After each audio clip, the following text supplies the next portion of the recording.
and I had this time of turmoil which lasted for 10 years, it was studying the resurrection. Therefore, when I make believe this, what it would be like when my wife was dying, if the Lord talked to me, I think he'd give it right back to me again, because that took me back to my home base. Yes? I'm sure you're aware of Bart Ehrman. Yes, I know him. Okay. Well, he makes the claim, well, you mentioned earlier that Paul included in his apostle and his writings about Jesus being a deity. And I know that... about Jesus being what? A deity? I mean, you said deity. That Paul taught the deity of Jesus? Yeah. Absolutely. Go ahead. And so Bart Ehrman claims that Jesus is never quoted as saying that he claimed he was God until in John, like at the very end. And so what's your response to that? I agree with him, but not the end part. I agree with him in the beginning. Jesus at no point in the Gospels ever says, I am God. Never says it. The question is, does he say things that effectively mean the same thing? I would say there are several things that he says which critical scholarship allows. I'll use the same minimal facts deal. And I think he says things about himself that could only be true if he believed that he was deity. And I think the two most interesting titles that worthy of a lot of research, and a lot has been done on these two titles, Son of God and Son of Man. You might think Son of Man is a human title. Most people think that it's a title in this other category, messiahship, that kind of thing. I think what Jesus says is Son of Man, about Son of Man and Son of God, what he said about himself, puts himself in a whole other light and makes you think that either, at face value, you say, oh man, I've never seen this guy do anything wrong. I've seen him do what appear to be miracles and so on and so on. This guy seems to be somebody special, but you kind of walk away and you're still scratching your head. I think the resurrection kind of sealed that this guy really was who he was talking about. So I think we have to go back to what he was saying. I said she came home the second week in May. The first week in August, she passed away. And it's like my life was just, I was fine with my faith. I didn't go back to doubting. But I did ask the Lord a lot about pain and suffering. And I had this make-believe conversation with the Lord, and I didn't hear a voice, but to me, the conversation was something like this. And I'm saying, Lord, why? 43 years old. And he would, if I had my day in court with him like Job asked for, I think the Lord would say something like this to me. I think we all have our own questions. But I think he'd say this to me, Gary, did I raise my son from the dead? I'd say, Lord, I've written 15 books on this subject. Yeah, I'm pretty solid on the resurrection, but Lord, this is 1995, and I'm asking, why does Debbie have to be sick like this? Gary, did I raise my son from the dead? Lord, yeah, I already told you I believe that, but she's up there in bed, and I've got 4 kids, and she's dying, and what am I going to do without her, and my whole world's crashing, and Gary, you've only got a PhD, so I'm going to say this real slowly, so maybe you can understand. And he kind of grabs me by the shirt collar, and he pulls me up, and he says, did I raise my son from the dead? He wasn't in good shape either. Yeah. All right, now we're making progress. What kind of a world is this? Well, I guess it's a kind of a world where you raise your son from the dead. Well, good. Now, my son was dead, was he not? Yeah. Well, let's back up. What happened? I don't have time to go into this, but the Mel Gibson film matches some of our historical references pretty well.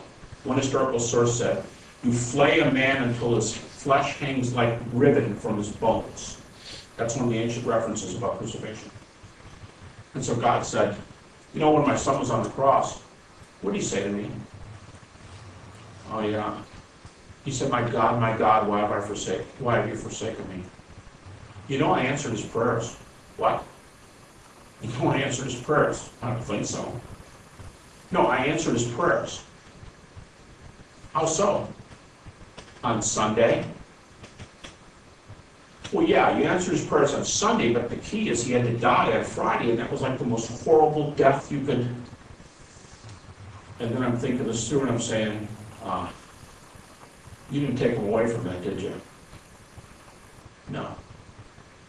then God asked me one of the hardest questions I've ever been asked. He says, do you expect something better than my son received?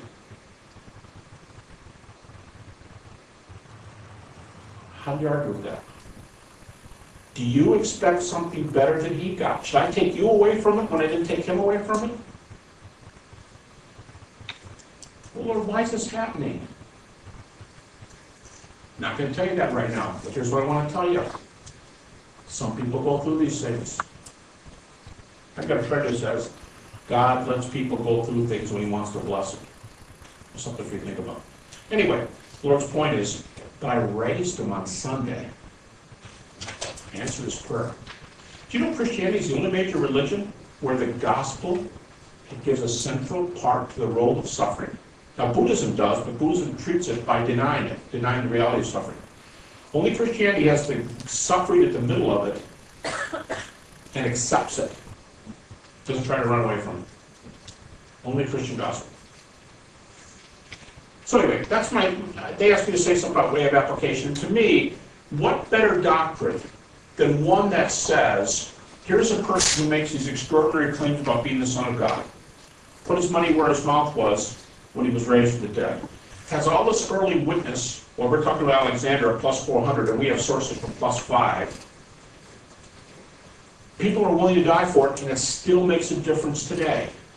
You know the card that touched me the most? I got a card that said, it was about a year before I could repeat this. The card said, what are you going to do on that day when you go to heaven and you'll be able to walk with your wife hand in hand? But you know, that is the result. That is what the resurrection means. This isn't a sermon, I'm just adding this on to the end.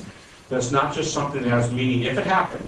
It's not just something that has meaning back in 30 AD. It comes all the way to the present because it makes sense out of life. It tells you there's going to be suffering, but there's something better.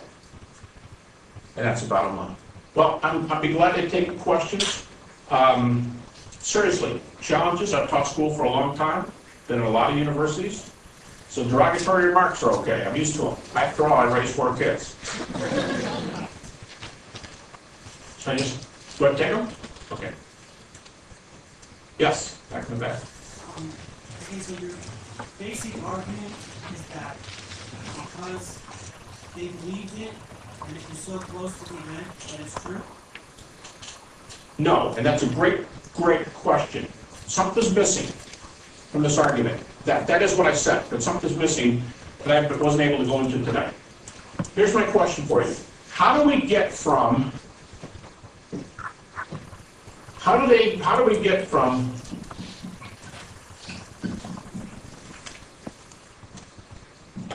thought they saw? Now, let me tell you something. You know how widespread this belief is? How many scholars will concede that the disciples thought they saw the risen Jesus? About 99.9%. Nobody disputes this. The disciples thought they saw the risen Jesus. Okay. Now, how do you get from they thought they saw to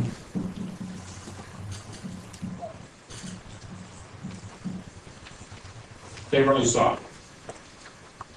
Everybody concedes thought they saw it. Thought he was raised. How do you get from thought he was raised to really raised?